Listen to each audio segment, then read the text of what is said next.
Bom dia. Prazer é todo meu, a honra é toda minha de estar aqui com vocês. Como vocês vão ver pela minha exposição, eu tenho uma relação bastante forte com a rede oriunda dos Cefetes, que agora se reconstitui.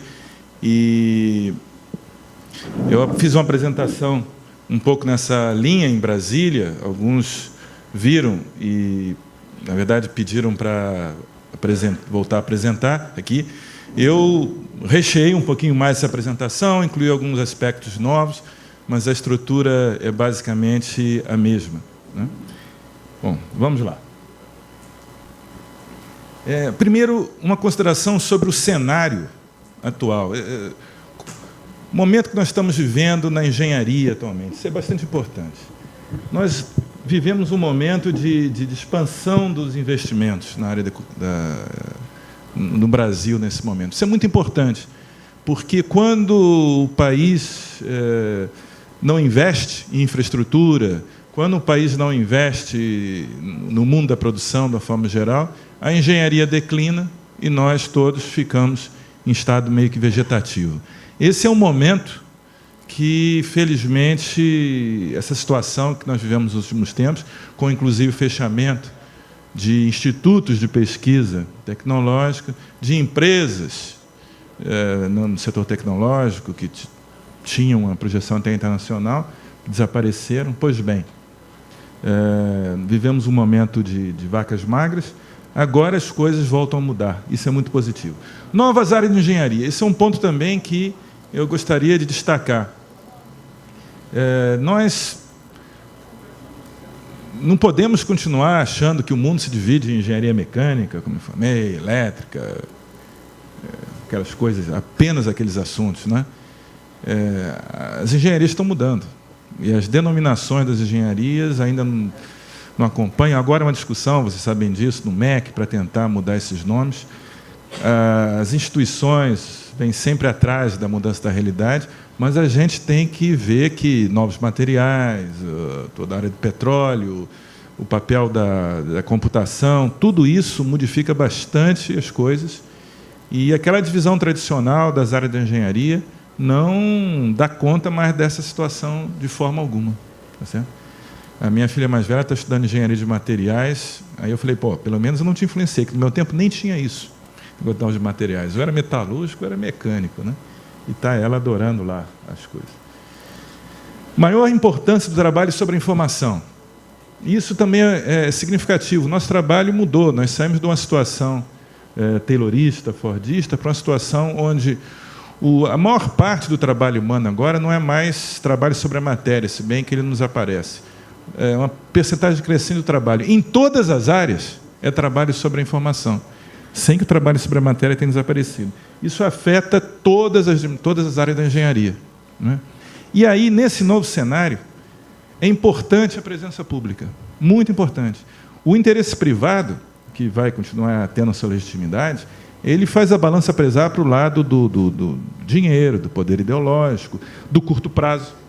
As empresas não conseguem fazer, maiormente no Brasil, fazer ações de longo prazo em inovação tecnológica ou não. Faz a balança pesar para o lado da competição. O interesse público tem que entrar do outro lado para fazer essa balança se equilibrar e introduzir a visão de longo prazo, que só o Estado introduz, e a cooperação, contrabalançando também, em muitos casos, um excesso de competição que acaba sendo prejudicial a todos os atores, inclusive as empresas. Nesse momento, fortalece-se, então, a rede federal de ensino técnico, mas as universidades, de onde eu venho, as universidades federais, ao contrário, elas encontram-se num momento de crise, que pouco se fala. O governo federal, eu acho que nesse ponto, bastante corretamente, ele nem entra muita discussão. A história do Reúne é uma confusão, não vou nem entrar nesse ponto aqui agora, mas o fato é que ele fez muito bem em condicionar a expansão das universidades federais, a abertura de novos campi, fora da área central, porque, para falar francamente, ninguém mais governa aquelas universidades. A UFRJ, o reitor manda muito pouco na UFRJ. Entendeu? Aquilo lá, fazer uma mudança ali é uma coisa muito complicada. E eu começo a entender por que o Juscelino Kubitschek, para fazer mudança, ele nunca reformava as instituições, ele construía coisas novas. Ele abandonava, e ficava um dualismo meio complicado, mas, claro, é muito mais fácil você fazer uma coisa nova do que reformar uma coisa velha. Isso nem sempre é um bom princípio, mas, no caso das universidades, na prática é o que eu estou vendo o governo fazer. E eu acho que não está errado, não, porque as nossas universidades federais, elas entraram num circuito burocratizante. Vou começar por qualquer ponto, vamos começar por, talvez, a ineficiência institucional leva à desmotivação das pessoas, com isso o trabalho de má qualidade, o trabalho de má qualidade leva a uma recompensa baixa, ou uma recompensa, em todo caso, que não tem a ver com o desempenho da pessoa, não é o que acontece na COP, de onde eu venho, que é um lugar dentro da Universidade Federal do Rio de Janeiro que é separado, tem uma regulamentação própria, e a gente tem uma avaliação anual muito mais rigorosa. Se a gente não publicar um certo número de papers em revistas indexadas, a gente perde o direito de dar um doutorado. E a gente sai da COP, sai mesmo da COP. Tá? Então, tem uma avaliação específica. Mas no resto da universidade não é isso que acontece. E aí, com baixa recompensa, dedicação parcial. Dedicação parcial, ineficiência institucional e pronto. O círculo fica rodando isso aí e não muda. E as pessoas ficam lá à espera da aposentadoria e se quem quiser fazer alguma coisa, atrapalha. Né?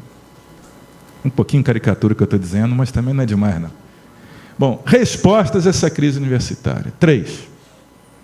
A primeira, proposta pelo paradigma neoliberal, com certeza já ficou um pouquinho para trás, mas não sei se ela não volta, não sei.